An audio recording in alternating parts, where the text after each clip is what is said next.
Now let's discuss that and more election-related matters. We have with us Dennis Coronacion, Chairman of UST Department of Political Science, joining us live on Zoom. Good morning, Prof. Thank you for joining us again. Good morning, Sir Angelo and Ma'am Angela. It's nice to be back. Thank you for having me here. Ayan, Prof. course. Let's get right to it. In the past, we've heard COMELEC, past elections, issue threats to airing candidates, no? And now, meron ma-show cause orders na binibigay. Ano kaya, Prof, ang impact nito sa behavior or how the candidates conduct themselves? Well, I think this is a good move on the part of COMELEC kasi at least it has shown that it's not, it's not incapable of regulating the alleged misbehaviors of these local candidates. Ano? Kasi tama kayo, in the past, you noted na parang mga empty threats lang ginagawa ng COMELEC. We hope that this move is going to be the beginning of a series of serious actions that will be done by COMELEC against some airing candidates. O maganda ho ito, magandang panimula. No? Hopefully, kung napatunayan talaga, after due process is given, na talagang guilty yung mga ilang kandidato, sana mailapat yung karampatang penalty sa kanila. No? I think that also includes disqualification from office and at the same time, baka meron pang imprisonment na involved. O masampulan ika nga kasi some candidates are not taking the rules, 'di ba? Seriously. Tama. But Tama. Prof, I wanna know naman your insight dito sa nangyaring recent endorsement ni former Vice President former Vice President Leni Robredo. Okay, marami po yung nagulat, maraming gustong tanggapin yung ganitong klaseng endorsement. Marami naman pong parang tumaas yung kilay. So, your thoughts on that po? Ito po ba yung kanilang last hurrah? I don't know. Kasi malapit na magtapos yung yung campaign period. I think yung last day is on May 10. Tawag dito, yung tanong nyo kanina kung may mga na-disappoint ba, may nagre-resist. Siguro po sa kampo ito ng mga supporters ni dating Vice President Leni Robredo because tama nga naman, I think in terms of political principles na pinaglaban noon nung 2022 presidential campaign, ni then presidential candidate Leni Robredo. Mukhang hindi naka-align naman doon sa ideologically and in terms of political principles doon sa mga in-endorse niyang Nako. Prof, medyo nawawala po kayo. Yung signal po niyo medyo papihit lang po ng konti para makakasagap po tayo ng signal. Kasi in terms of hello? Yeah, okay. Parang Hello? okay. Yes, Prof, go ahead. Narinig niyo na po? Yan po, Yes, Prof. okay. Go ahead, Prof. Opo, yun nga po yung sinasabi ko na kumbaga man, kaya siguro may umaangal doon sa kampo ng mga supporters ni former Vice President Leni Robredo ay dahil hindi naka-align politically, yung si former Vice President Leni Robredo, yung kanyang pinaglaban, at saka yung galing sa kampo ng kanyang nakalaban noong 2022 presidential election. Yeah. So, kaya may umaalma. Ngayon, ang dahilan naman po ni former Vice President ay mas specific, very particular, nothing to do with ideology or political principles, kundi yung mga tulong na naibigay ng yung dalawang kandidato, si Senator Manny Pacquiao at saka si Secretary Abalos doon sa bayan ng sa syudad ng Naga, lalo na yung particularly nung nagkaroon doon ng bagyo yung Typhoon Christine, tumulong si former DILG Secretary Abalos. So mga particularistic reasons instead na mga nakabase yung pag-endorso sa mga political principles, political ideology. Pero Prof, hindi ba magkakaroon to ng backlash? Because kung ang pinakadahilan niya to endorse a candidate na out of a principle is It's just like saying I'm endorsing you dahil may ginawa ka para sa akin. I scratch your back, you scratch my back. So in essence, parang nagiging trapo ang imahip ng isang politiko pag ganun. It's the reason they say na while our political system fails is because those who get elected may utang na loob. Ano to, kinain na ba ng sistema? Oo, yun ang gusto ko tanong, Prof. Kinain na ba siya ng sistema?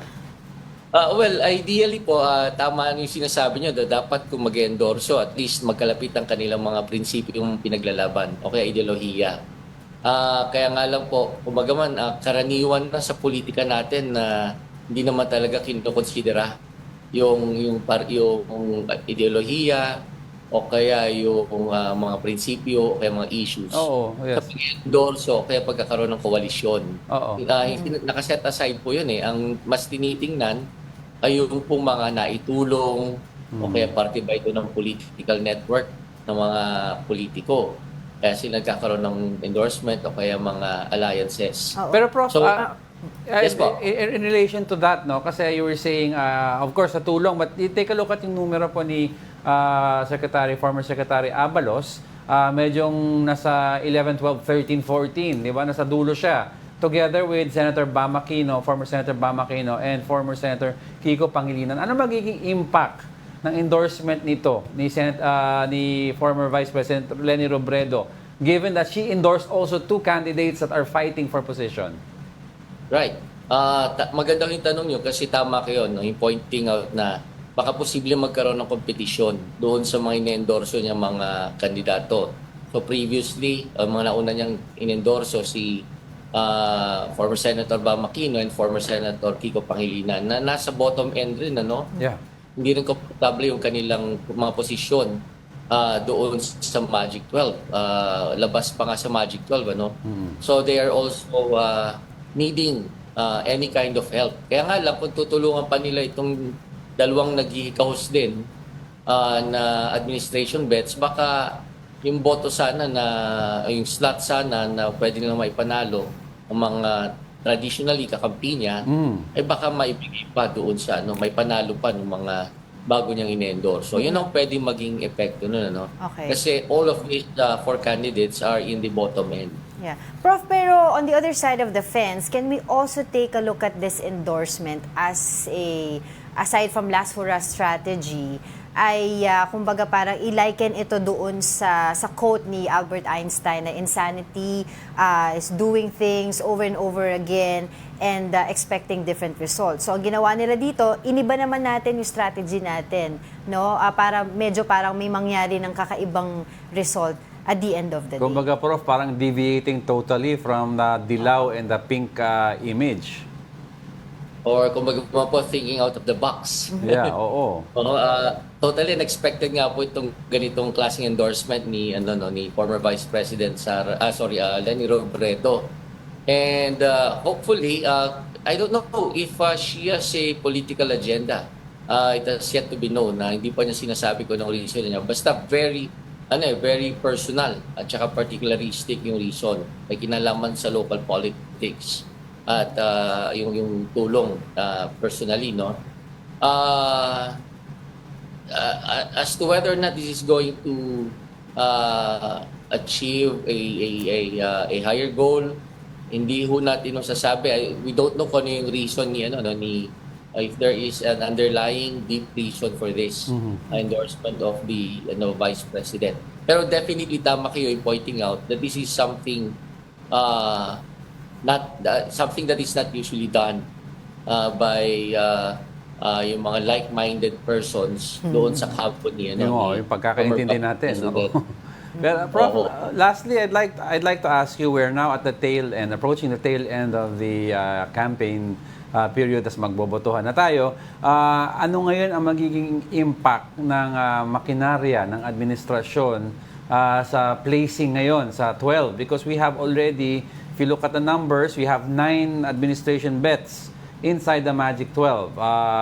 Do you think the machinery can pull in the remaining administration bets that are out of the 12? Well, apparently the administration is relying heavily at the moment on its machinery. marami tayong nababalitaan na ginagamit o kumaya nakipag-meeting ang Pangulo sa iba't ibang mga gobernador, lalo na po yung nabalitaan natin sa Cebu. Yes, oo. Practice. Oo. So this is an obvious case of the administration coalition using its machinery and resources Yeah, oo. to its advantage. Ngayon, ang mabigat naman po nilang kalaban sa sa opposing camp ay yung nagiging ng traction na narrative ng Duterte family na sila ay bagaman yung pagkakakulong ng dating Pangulo, yung pag-aresto ay di makatarungan. Correct. At yung buong family ay nagsasuffer sa tinatawag natin na political persecution. So it's a battle between the Duterte family's narrative, propaganda, at saka dun sa makinarya naman ngayon ng administration coalition. So let's see who's going to win in the end. Which one's going to prevail. Interesting fight dito. Labasan na ng popcorn, Prof. Oo, interesting. Interesting. Prof, thank you for joining us. But of course, since malapit na ang election, we'd like to hear from you again. And thank you for your time. Dennis Coronacion, Chairman of UST Department of Political Science. Thank you, Prof. Anytime po.